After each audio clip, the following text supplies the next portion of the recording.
It's another beautiful Tuesday morning, and this is welcoming you to Newspaper Headlines Review, a combined broadcast on Agate Television and Agate Radio 95.5 Star FM Makudi. I'm Fanan Kwanum, and I have with me Shido Taka. Shido, good morning. Good morning and welcome to another time with us. Also with us is our usual analyst, TV Akase. Good morning, sir. Good morning. It's my pleasure to be here again. All right, this is live on our YouTube page at Agate Radio TV, and also www.agateradiotv.com. You can also download our app, on Google Play Store, iOS devices, and then follow us live. It's a newspaper headlines review again, and this is where we analyze issues locally, nationally, and of course internationally. We're starting this morning with the Guardian newspaper, and it starts with this story: prison decongestion. Over 53,000 pre-trial detainees languish in jail despite push to pardon politicians. And then we have just above below the nameplate, we have 400,000 pay truck. Maritime transporters threaten strike over extortion in Lagos. Native doctors protest alleged witch hunt by Soludo's administration. Okay, native doctors protest alleged witch hunt by Soludo's administration. Seems like the witch hunted. The witches are witch hunted. Okay, NMPP suspends 7 Kano senator, 3 reps. And then we have El-Rufai threatens to dump APC over lack of internal democracy, rules out PDP move. Tinubu considers committee for a fresh census. And then again, Tinubu tax National Assembly on workable tax law. We have Abia, Rivers, Zamfara, Kano, 11 others lack female lawmakers.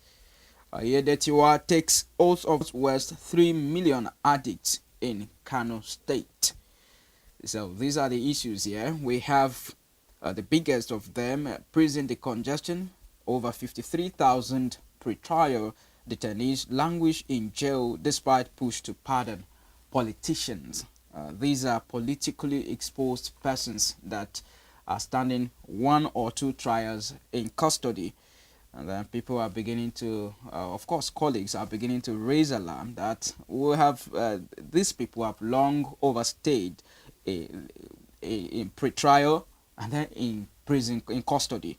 All right, so there are cries all over there. But one will also still wonder that when it is the common man, he stays there as long as he can. But now we are begging for these guys to be released, because, well, we hope that the cry extends to other persons too that are standing, trial. They have not been convicted but are already serving jail term. So, Chief Akasi, quickly, I'd like you to touch on that before we go to the next issue. That is one of the problems of our legal system. It's actually, Nigeria's legal system is actually one of the best in Africa. But no system is without its highs and lows. And if you are looking at the low points of our legal system, that is one of them. Preferential treatment given to certain people. But at this point, I can only ask for the issue of prison decongestion to be given priority by relevant authorities. Because if you go to Nigerian prisons, you find people with very small cases staying there for over 10 years. And you'll be surprised that many of them are just detainees. They have not been, they have been remanded. You find a number of cases, some people are awaiting trial, and the awaiting trial takes eternity for such cases to be decided. And yes, the issue of preferential treatment to political detainees is also an issue that needs to be looked into if we want to take our judicial system to the pedestal that we all desire it to be. If you look at the symbol of justice, it is blindfolded. If you look at that lady, she is holding the sign of justice on this side and the sword on the other side, to tell you that she's blind. I mean, she's not seeing anybody. That is the meaning of that symbol. She is not seeing anyone. So if you are wrong, her sword will hit you the same way it will hit any other person. She is not looking at the faces of any individual to favor anyone. That is justice. That is what she represents. Now, we must uphold that truth, that the representation of our justice system is really what it is. But I want to commend both the bench and the bar of Nigeria for doing a wonderful job. It's not been easy. Judges have so many cases. If you go to Nigerian courts, you have so many cases, and you just have to also show some understanding with them. But we can always just keep encouraging them to do the best they can to expedite action on some of these cases, and say that those who deserve justice are given justice. Cases are tried as and when due, and so on. That's the much we can do to encourage our judicial system, our stakeholders in the judiciary to keep doing what they're doing, and then do better than what we're doing at the moment. Okay, so I'll take it from where you said expedite action. And I'm just wondering, looking at the statistics that the Guardian newspaper is showing us this morning, at 1,125 naira per inmate daily, federal government to spend over 21 billion naira to feed these inmates. Even the cost of taking care of these inmates is going to tell on the government. So I think this is an issue for us to, put on the table and say, how do we address this? How do we make sure that we do not keep these people in here for a long time? And you have mentioned some of the factors, but are you looking at the cost implication of this? Yes, the cost may be there, yes. But just because the cost of maintaining yes. prisons and inmates is high, then justice should be hastened. I mean, and then in the course of that, you make a mistake of apportioning blame where it shouldn't go. No, as much as the cost is high, the law should take its course, and the course of justice has to be firm, has to be procedural, has to be systemic in a way that when justice is given, it should be seen. It should have really been served in a justifiable way and in a fair manner, as the name implies, justice. So the fact that the cost of running prisons is high, the cost of maintaining hasty judgments that may eventually prove to be wrong. No, that's not the point I'm making. The point I'm making is, yes, be systematic, be thorough, but also expedite, also hasten in terms of let the cases keep going on. Do not delay the cases unnecessarily, like you adjourn one matter from January or from February to December or even next year. That is what delays these cases. But if you give adjournments in intervals that make such cases to be dispatched as and when due, then the public would see that truly justice has been done, and those who are guilty will also know that, okay, truly this case was done, and I mean they can only plead guilty and ask for mercy before their lordships. Okay, looking at the numbers again, 80,066 persons in detention nationwide.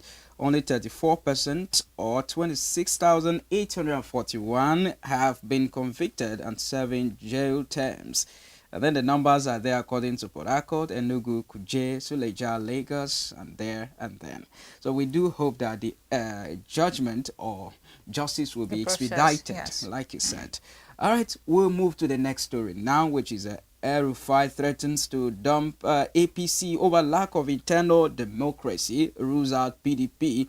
And the Nigerian Tribune has it, APC has left mean. El-Rufai says Tinubu, not Senate, rejected his ministerial nomination for its implementation of president economic policies, hints at possibility of joining another political platform. So across the papers, that's what we're talking about today. But let's look at a bit of the details. Former governor of Kaduna State, Malam Nasir El-Rufai, yesterday criticized the All Progressives Congress, APC, for abandoning its founding values and internal democracy, warning he may leave the party if reforms are not made. Okay, the former minister, however, categorically ruled out joining the People's Democratic Party. He said, I don't know where I will end up if the APC doesn't do the needful. All right, issues about, El-Rufai's issue is that he has been left out of the scheme of affairs. And I remember he was nominated by the president, by the current president, as a minister. And then he went to the Senate for screening. And the Senate said, we would have gone with you, but because of your unguarded utterances, we will not be proceeding with you at this time. And now he's crying foul. Well, you see, Nasir El-Rufai is one controversial figure in this country. And I am never surprised at his utterances. Anytime he speaks, you would expect him to come up with something. And for me, he speaks too much. By the way, I don't think the PDP will be eager to welcome El-Rufai into the fold, even if he indicated interest in going to the PDP. That's by the way. Now, remember that when Nigerians opposed that nomination, many Nigerians said this guy does not deserve to be in the cabinet. And a lot of critics of his gave reasons. Number one, his divisive posture as governor of Kaduna State. Remember, he started this Muslim thing, which the APC is now practicing. He started it, and he did it with impunity, to disregard, with high disregard to Christians in Kaduna State. And many people felt, what are you talking about? Kaduna is made up of a large number of Christians. The population of Kaduna State has a lot of Christians. Now, and those Christians also voted for you as governor. Now, even if you wanted to appoint a deputy governor, to make a fellow Muslim a deputy governor, this is not against the Constitution of Nigeria. You are not breaking any law. But why don't you make it with a human face? Do not put that in the faces of people who belong to other faiths, like Christians. Carry everybody along. Don't put the issue of religion as the yardstick for appointing a deputy governor, a running mate. But El-Rufai made it a religious issue, and he didn't give a damn. He didn't care about the emotions of other Nigerians who live in Kaduna State. And that was a slap in the faces. It was an insult. I'm sorry I'm using these words, but it's because of what people said at that time, that El-Rufai did not deserve to sit in the highest decision-making body of this country. And that was why pressure mounted on President Tinubu to drop him. So he is right to say that the president dropped him personally, and that's true. Mm-hmm. Because the president had to listen to the agitations, to the protests of Nigerians, that this guy does not deserve to sit in the highest decision-making body of Nigeria. And the president dropped him.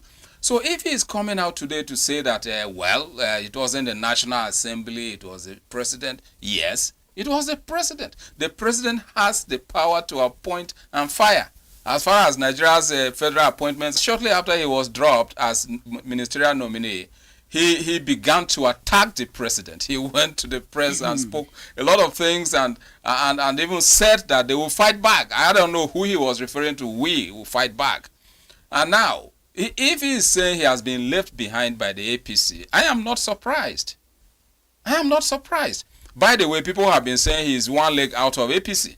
And he's one of those forming the mega party. I want to read something whatever they call it. I want to read something out for you here, coming from his statement from Kaduna, Yes. talking about Senator Shehu Sani. He says, neither in the present nor in the nearest future, no Nigerian president in his right senses will ever closely embrace or trust a man who repeatedly celebrated and gloated about sending President Yar'Adua to his grave. No. It's a case There of you are. if you that's allegedly though. Yes. If you Always. can do this and say this about your own brother, what about me? No one will ever admit a man into his house who came with a sword stained with the blood of his brother, and that's allegedly, as we said. So now you are talking about he being one leg in, one leg out. So, and this statement is suggesting that Yeah. he's a man just all about himself. Floating. I think he's floating. And if I were to advise El-Rufai, I would say he really needs to do an introspection. You know, go into a sober reflection of his public service career. He did very well as Minister of the FCT under Obasanjo, and many people applauded him. But after that, he derailed, and today, you know, his outing as Kaduna governor actually dented his image. And I have given some of the examples. There are many more.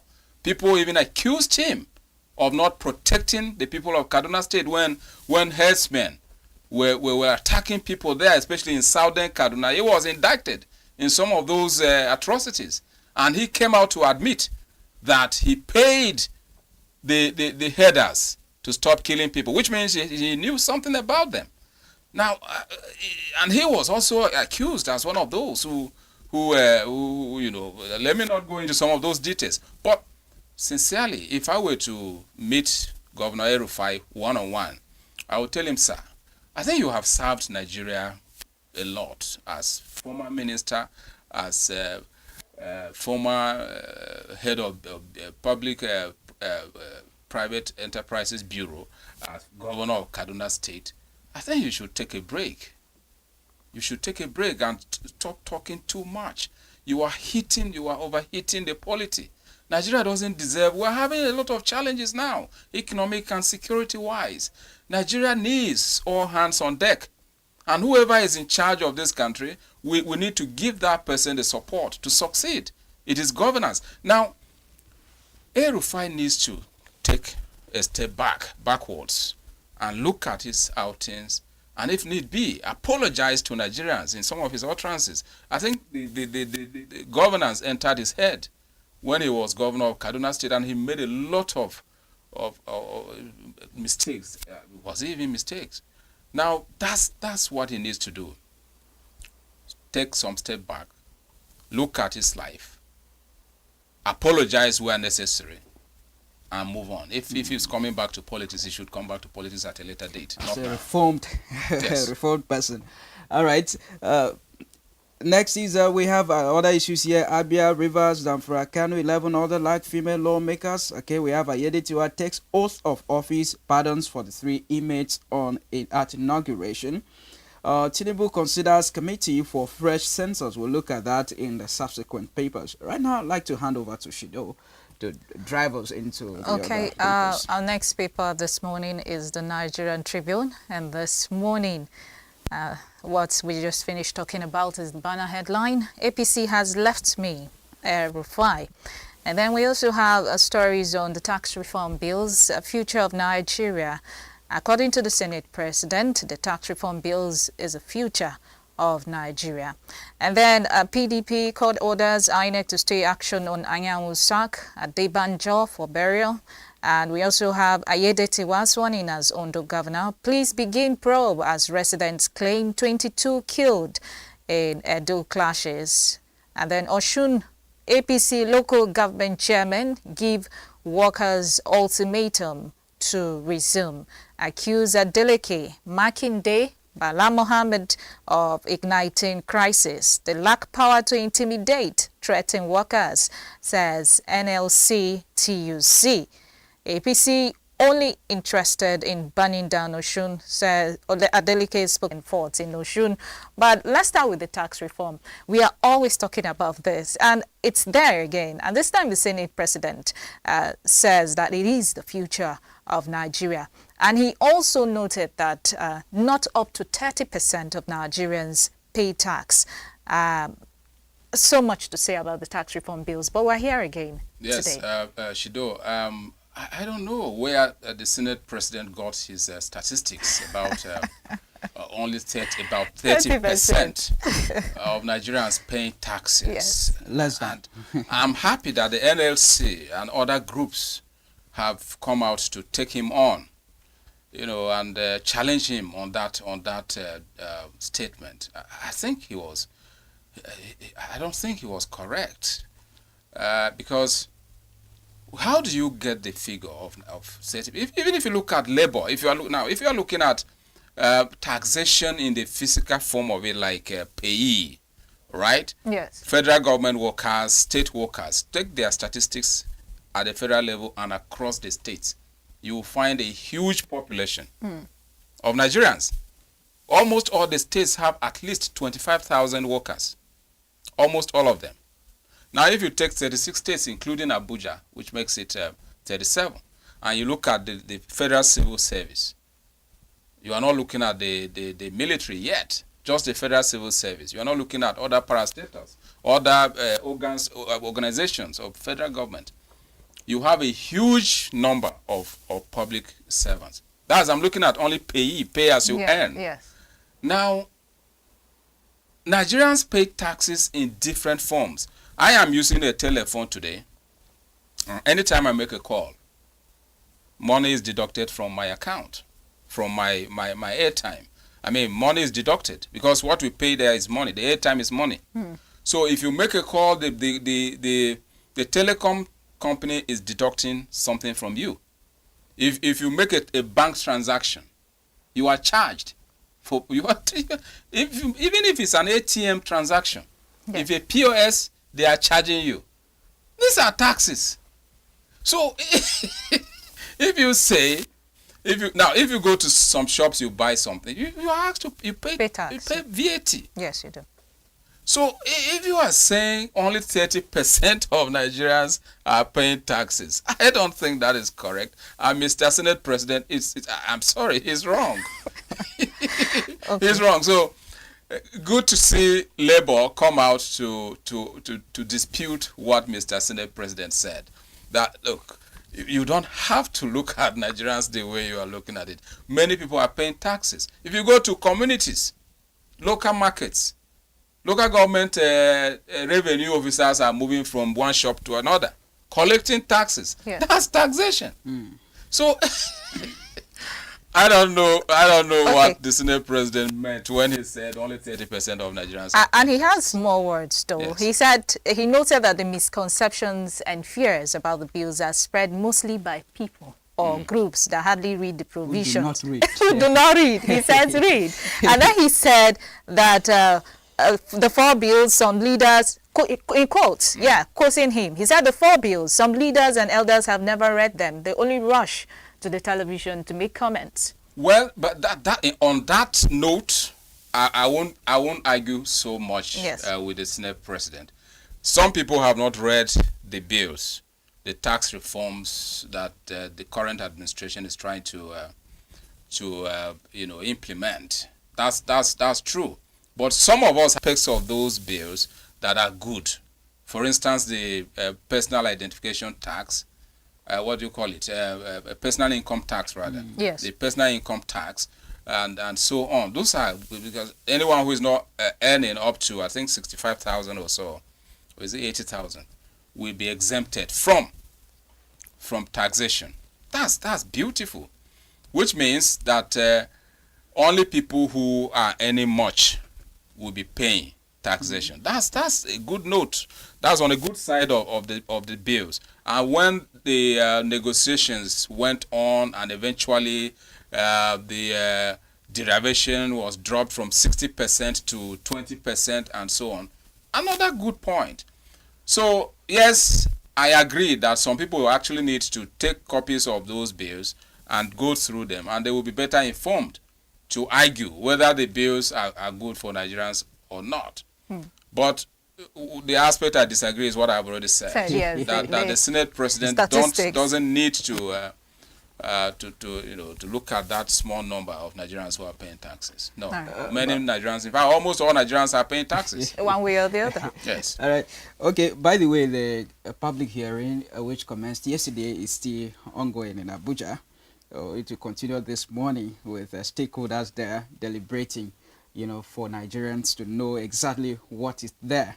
So if by chance you have not been able to read by yourself, I think you should avail yourself this opportunity, to follow the media so that you are carried along what is going on there. Incremental increases by 2030, they would have been halted funding and a whole lot of that, and especially the academic, they are raising concerns that that fund has been one of the strongest backbone behind educational quality, both in quantity and in quality, because it's adding buildings, training staff and a whole lot of that. So they are raising eyebrows that no, this is the aspect we do not want. So Chief Akase, again, I would like you to comment on that. What do you feel? Well, I think Nigeria doesn't have to go for half measures in education. Countries of the world who have developed today all took education seriously, and that's why they are where they are today. So that's also why the United Nations has pegged the minimum of budgetary allocation, annual budgetary allocations of member nations of the United Nations at 25%. That member nations of the United Nations must find ways of funding education. And if we have TED Fund that is supporting tertiary institutions in this country, people shouldn't be talking about, if you are talking about scrapping it, then look for an alternative. Because education is one basic thing that the federal government and other governments, state, local governments, must provide. And if you have to subsidize, even if you're not subsidizing... You hold on with your thoughts. We'll continue after this break, because we'll take a break now. We'll be back shortly.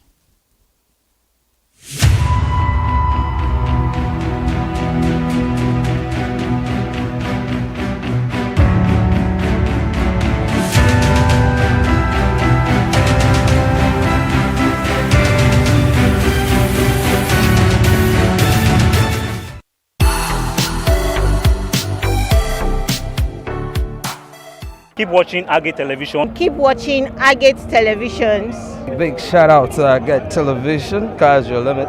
Keep watching Agate Television. Keep watching Agate Television, one of the best in the whole city of Makurdi. Peace. Hello, my people. Keep watching Agate Television. Watch out for more. Agate Television, we love you. Special shout out to Agate Television. Agate Television, you're the best. Shout out. Peace. Shout out to Agate Television. I love you. You're the best.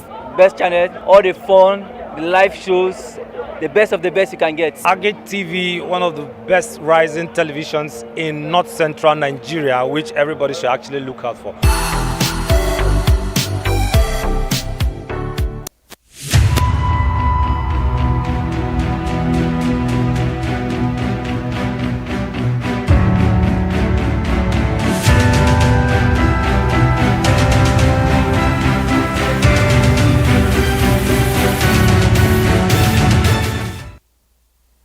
Welcome back. It's still newspaper headlines review on Agate Radio and Television, a combined broadcast.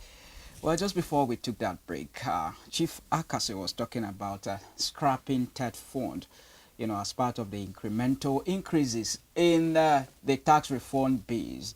And he said the United Nations have advocated much funding in education, and no member nation should be tempted to halt things that promote this funding to the quality of education.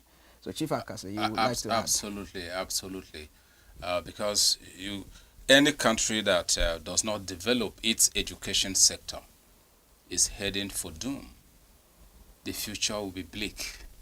So every country that prides itself as a sovereign nation must find ways of funding and even increasing it. That's why I always take sides with ASU, the Academic Union of Universities. Anytime ASU are speaking, people should not look at what ASU are saying only from the pricing of their welfare. No, their welfare is only part of the general demands of ASU. And that is why each time they speak, they list all those demands. But people only pick their salaries, their wages as an issue. No. ASU have been asking for in Nigeria. So if you withdraw TED fund today, how many universities in Nigeria can stand on their own and be able to raise revenue? A few of them are trying. I know that Benue State University is producing a few things now. I think water and so on, raising revenue here and there. And but that's just a one-off case, and they don't even have many. So how many of these universities can stand on their own? These are things you should look into. If you withdraw funding, if you withdraw subsidy for education, and you allow only states to handle universities, some of these universities will fall up. You know, when we talk about this, Nigeria is the one, the federal government is the one controlling the bulk of revenue of this country. So however this revenue can be channeled to the different sectors of the economy, let it be done, especially in key sectors like education, where there should be no alternative. There is no substitution, no alternative to education. You must educate your populace. You must get your children to school. And if it's possible, make it very, very affordable. Cut the cost of people accessing education. Make school fees to go down so that the poor person can also have his child in a top university. That's the only way, because intelligence is not a guarantee for children of the powerful. No. So when you lower the cost of education, you are empowering a generation that may tomorrow bring geniuses, people who can change the course of a country. So education has no alternative. All right, let's move to the next story before we leave the Nigeria Tribune this morning. We have Osun APC local government chairman give workers ultimatum to resume. The directives are different. So the governor says, don't resume yet. NLC says, don't resume yet. The local government chairman say, you better resume, or by Wednesday we'll be thinking about something different as per your standing as a staff. You know how interesting it is? Very interesting. You know, these were the set of chairmen elected on October 15 last year. Yeah. And then I understand that there were some sect of other chairmen elected on Saturday, the last Saturday. Mm-hmm. And then the ones elected October last year with the instruction of the Attorney General of the Federation, he said no other election should be held in Osun. So they are the legitimate local government leaders of that state. So they resumed work yesterday, which being Monday, with heavy armed security presence in their various local governments now. So Chief Akase, I've just been wondering, so who is going to take what now? That is a melodrama of the Nigerian situation. You find very interesting scenarios playing out in different states. And Osun is one of those, should I say, Act 1, Scene 2 of the drama. Because it has happened elsewhere. It happened in Benue State as well, where chairmen of local governments were duly elected, but the present governor came and suspended all of them. They went to court. They got judgment. The government refused to honor the judgment of the court and went on to conduct his own election and installed his own chairman. His own party is even in court with him. And it's one of the cases, one of the issues that is dragging the judiciary system, the judiciary logjam that we have now, where sharp sand was poured at the gate of the State High Court last week to prevent the local government election tribunal from going to conduct its business. Anyway, perhaps that was Act 1, Scene 1, Benue State. And now Oshun, Act 1, Scene 2, with a lot of this drama going on. Look, Nigeria, I don't know. The governor analyzed as a party have disbanded, or rather to have taken out duly elected chairmen in that state.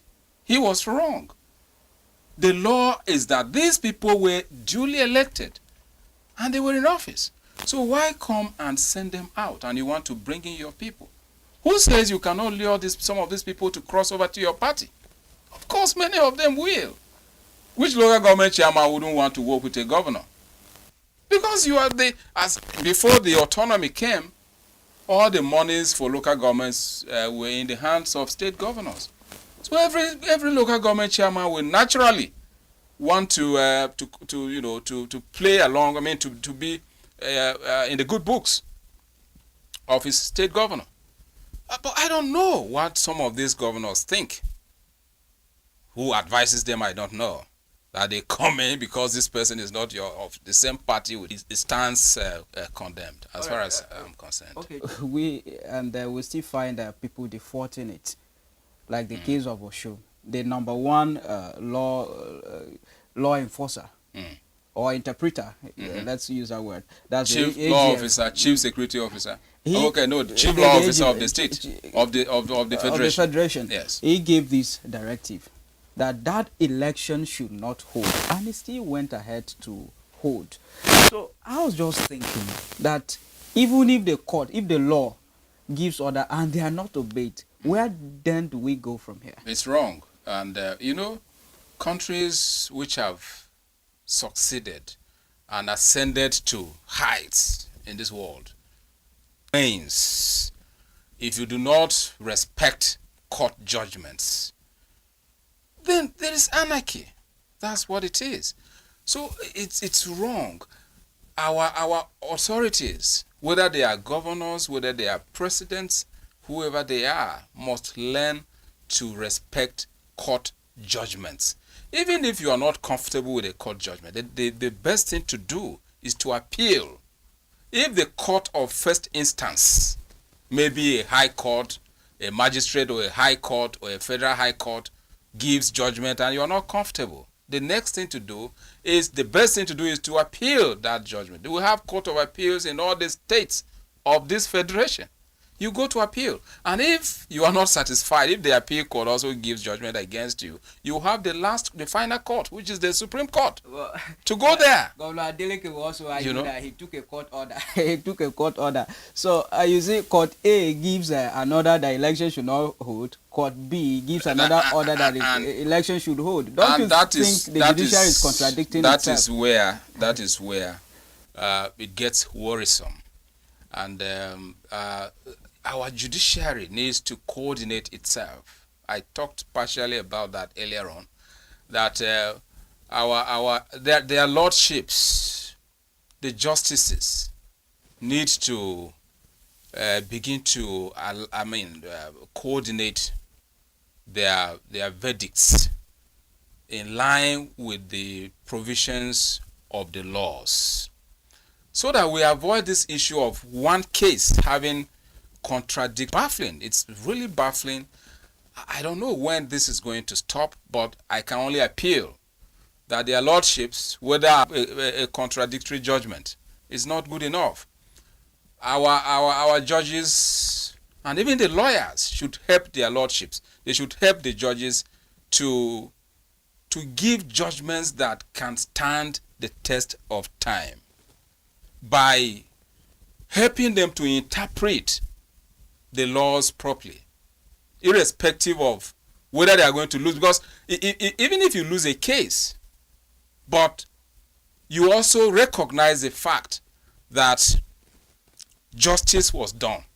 As a lawyer, I don't think you will feel too terrible if indeed a judgment was given against your client, but you also, when you go back, you feel that yes, to be honest, this case was done properly, and we lost because the law said the judge interpreted the law very well, and we lost in a clear way. That's you feel good. But when the law is twisted, when lawyers too do not help their lordships to interpret the laws properly, and then we have contradictory judgments here and there, it's not helping our judicial system. Our those on the bench and the bar should help themselves by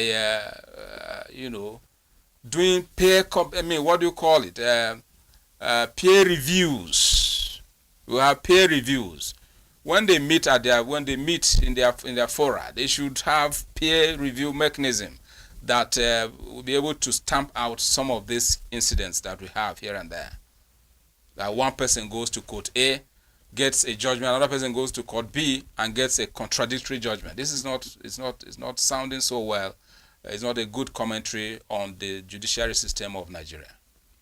All right, we hope it gets better. The next is the Punch newspaper, the Nation newspaper. All right, it comes with this story. We've already looked at it. Okay, this is funding crisis.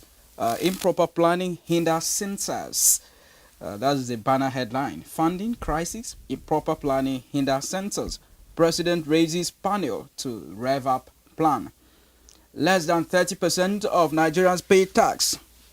Bees get backing of public hearing. Okay, gets backing at public hearing. We're looking at the Kwara Slate over 5,000 for teachers recruitment interview. Development of bitumen port, my priority, says Yedatiwa. Oshun Council workers get conflicting directives. Oshun local government controversy, legal solution to log jam. Okay, that's an opinion then. But the biggest story we're looking at here is funding crisis. That's 20 years. That's 19 years. The graduate academic programs that come to the country are going to refer to that census, and at most they said projections. Over. It is what has been keeping us at over 200. We keep saying over 200 million. Nigeria is the population is over 200 million.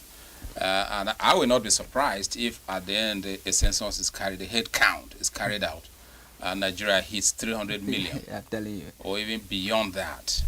19 years, whole lot. Nigerians are very productive.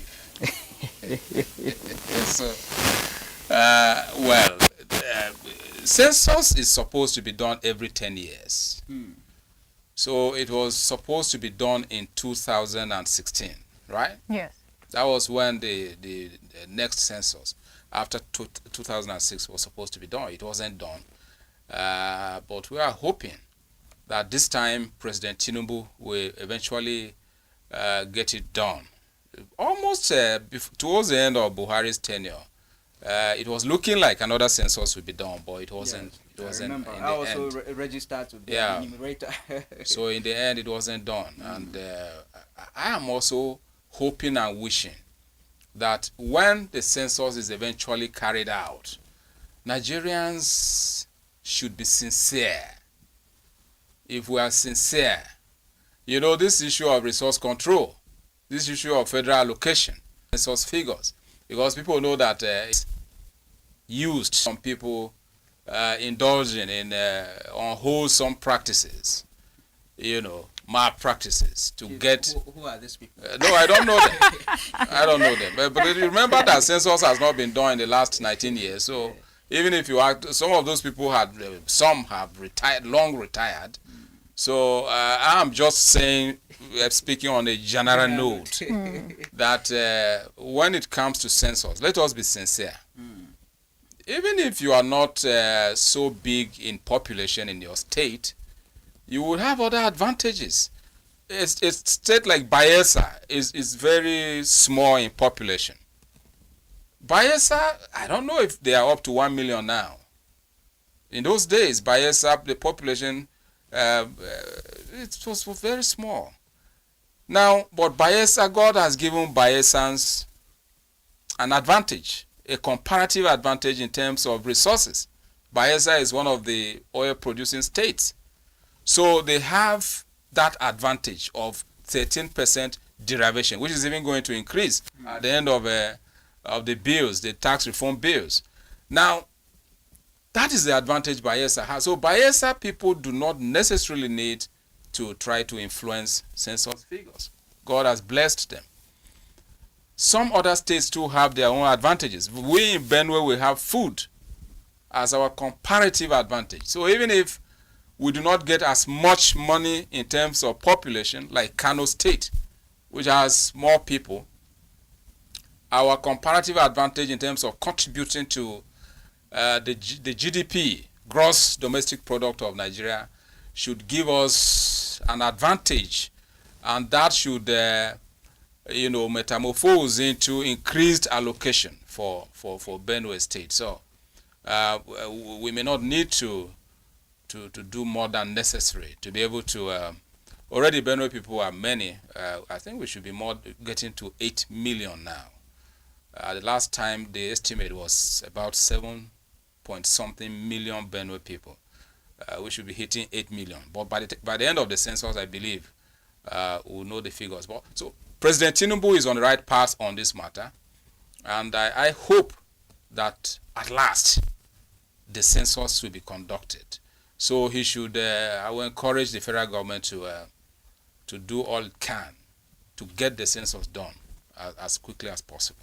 Yeah, and he has particularly identified that man gets. Thank you for speaking to the attitude. Very small, but then I still remember I was up to remembering things. So people would actually count trees, even animals, and even persons that were not around. People were counted by proxy. Even dead people. So that's very important. I think it behoves on the National Orientation Agency, to take on this, to try to educate Nigerians. We're out of time. We have the Punch Sports Extra. And then Rebirth is the banner headline there. Rejuvenated Oban finds farm at Hoffenheim after Lyon nightmare. We also have a Blues hope to end losing run.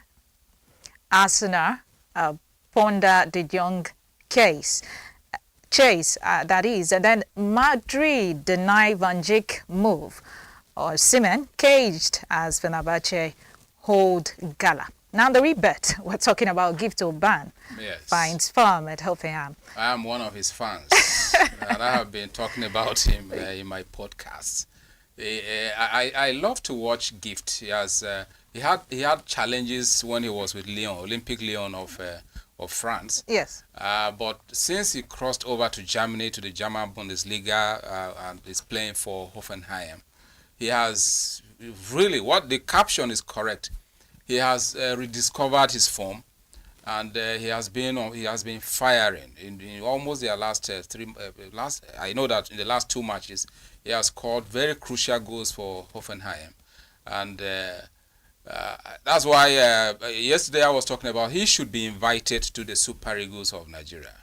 This guy deserves a place in the Super Eagles. He's that good, and if he's given an opportunity, he should be able to land a starting place in the Super Eagles ahead of the Africa Cup of Nations in December.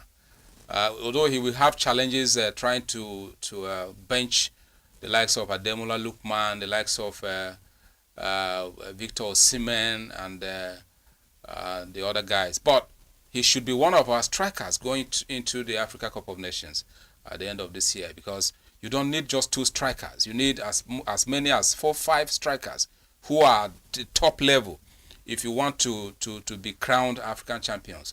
So Gift is, I'm happy and I'm proud he's from Benue State, and he has made that clear to everybody. Many people thought he's from Togo, but he came out and spoke and said his father is from Benue. He's a chief guy from Benue, and the mother is from Togo. He's the mother that is from Togo. So we are proud here as Benue people, and we really wish him well. Okay. Do we touch on the Blues hope to end losing run? We're out of time already. Okay. Well, quickly. The Blues will lose. The Blues hope to end losing run. Do we see that happening anytime soon? Aspiring for anything, I don't know. Maybe we just get to maybe his words are catching up with Chelsea, but I sincerely wish Chelsea well. Let me not speak so much here. My wife is a Chelsea fan, so anytime I'm speaking about Chelsea, I speak with caution. Okay. All right, thank you very much. Well, from Benue down to Ibadan, from Ibadan down to Kano, down to Kebbi, down to Lagos, we provide analysis of issues bothering the people, a combined broadcast of our Gate Radio and Television. My name is Fanen Kwan, and I'd like to appreciate Chidotaka very much for keeping me company on the program. Thank you, Fanen. Thank you. Also, analyst TV Akase, thank you very much for always making us available. My pleasure again. Thank you. And do join us next week, Tuesday, for another edition. Keep morning.